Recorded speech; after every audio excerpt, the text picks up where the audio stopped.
Representatives, as well as 6 years in the state Senate.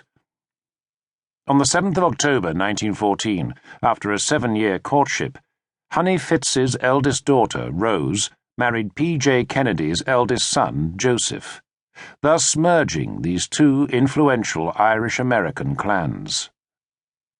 Early life. John Fitzgerald Kennedy, born Brookline, Mass., 83 Beale Street, May 29, 1917. With these few simple words, handwritten on a note card, Rose Kennedy recorded the birth of her second son, a handsome, blue-eyed boy who, although named after his maternal grandfather, would become known as Jack. The family's fortunes had continued to improve in the 3 years since the Fitzgerald Kennedy marriage. By the time of Jack's birth, they lived a comfortable upper-middle-class life in the Boston suburb of Brookline. Over the years, Joe would successfully try his hand at a number of businesses, including stock market speculation, movie producing, and liquor importation. By 1927, the family had moved to the exclusive suburb of Riverdale, New York. Despite the privileged circumstances of his birth, Jack was unlucky in his health. A sickly child, he suffered from numerous childhood illnesses, including whooping cough, chickenpox, and measles.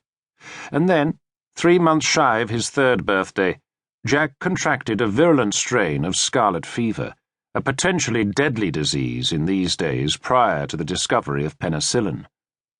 For a time, it appeared that Jack would succumb to the illness, but after a month in hospital, he began to recover.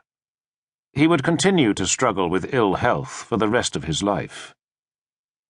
Despite spending much of his childhood confined to a hospital bed or cooped up in a sanatorium, Jack did manage to attend school.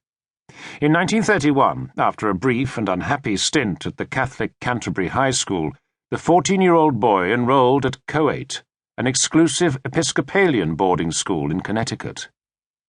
At Coate, Jack excelled socially and, to a lesser extent, academically. He made friends easily, and despite being a disruptive influence in class, scored relatively well in tests. His schoolmasters, however, were exasperated by his unwillingness to take instruction, resulting in his near expulsion on at least one occasion.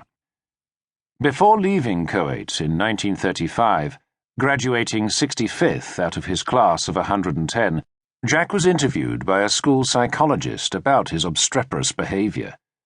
During this conversation, the 17-year-old Jack revealed, perhaps inadvertently, feelings of inadequacy. "If my brother were not so efficient, it would be easier for me to be efficient," he said. "He does it much better than I do." The brother referred to here is Joseph Jr., Jack's elder brother. Sharing his father's outlook and disposition, and being more robust than his sibling, Joe Jr. had always been Joe Sr.'s favored son, thus bearing the weight of his family's considerable expectations. In fact, not long after Joe Jr.'s birth, Honey Fitz had declared, only slightly facetiously, that his parents had already decided that he is going to Harvard, where he will play on the football and baseball teams and, incidentally, take all the scholastic honors. Then he is going to be a captain of industry until it's time for him to be president for 2 or 3 terms. Further than that has not been decided. Perhaps due to the poor state of his health, no such plans were made for Jack. And so, although the Kennedy clan would eventually swell to 9 children, Joe Jr. was the sibling with whom Jack felt he had to compete. Indeed, this atmosphere of fraternal competitiveness would ultimately dictate much of the direction of Jack's entire life. The Harvard years. Upon leaving Coate, Jack embarked on the first of numerous European visits in his lifetime. Travelling with his father, he set sail for England to study for a year at the London School of Economics, LSE.